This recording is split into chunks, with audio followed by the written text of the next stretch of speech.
गिडगिडो रहेको कारणले मैले आज यो ठाउँमा लिएर आइरहेको छु। अब मेरो भन्नु यति नै हो। हजुर कहाँदेखि आउनुभयो? म रौतहट चन्द्रनियापुर गैँडाटार वडा नम्बर 3। तपाईँ उहाँदेखि आमाको इच्छा पुरा गर्नको लागि आमा जन्मे हुर्किएको ठाउँमा आमाको इच्छा पुरा गर्नलाई यहाँसम्म लिएर आउनु? हजुर हजुर। यो एउटा हाम्रो निम्ति पनि एउटा ऐतिहासिक कुरा हो, किनभने मान्छेहरू आफ्नो उमेर बढ्दै जाँदाखेरि तीर्थ व्रत मठ मन्दिर हरेक कुराहरू गर्ने चाहना हुन्छ। तर उहाँको चाहिँ अलिकति फरक खालको स्वभाव, फरक खालको चाहना चाहिँ हामीले बुझ्नुभएको थियो। आफ्नो जन्म हजुर उहाँ 1978 सालमा जन्मिनु भएको भन्ने बुझाइ छ। हजुर उहाँ जन्मिएको घर पनि जस्ताको तस्तै छ।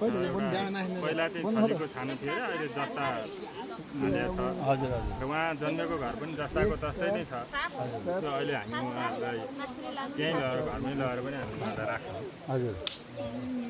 र उहाँलाई चाहिँ तपाईँले पालन पोषण गर्नुभयो, उहाँको कान्छो छोरा। हजुर हजुर होइन हजुर।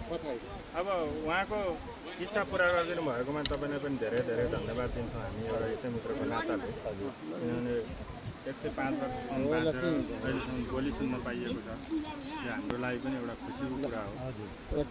र उहाँको अरू केही इच्छा चाहनाहरू पनि तपाईँसँग व्यक्त गर्नुभएको छ कि? अहिलेसम्म कुनै पनि छैन, मात्रै च्याल्टी खोलो जन्मस्थान र आमाको बुवा बस्ने यो जलपेढुङ्गा, यो इच्छा चाहिँ आमालाई पनि भनौँ है, जलपेढुङ्गा आएको हौँ भनेर अवगत गरौँ।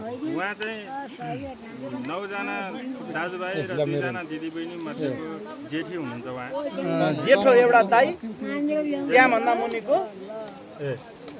दाई भन्दा मुनिको जेठो उहाँभन्दा माथिको दाई हुनुहुन्न, पहिल्यै बित्नु। बित्नु अब उहाँहरूको पछाडि भने जम्मा 11 जना मध्ये अब बाँकी भने जम्मा 3 जना।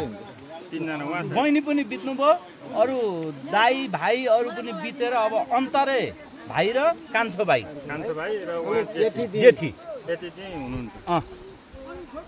दिदीमा जेठी र दाईमा उहाँभन्दा एकजना दाई।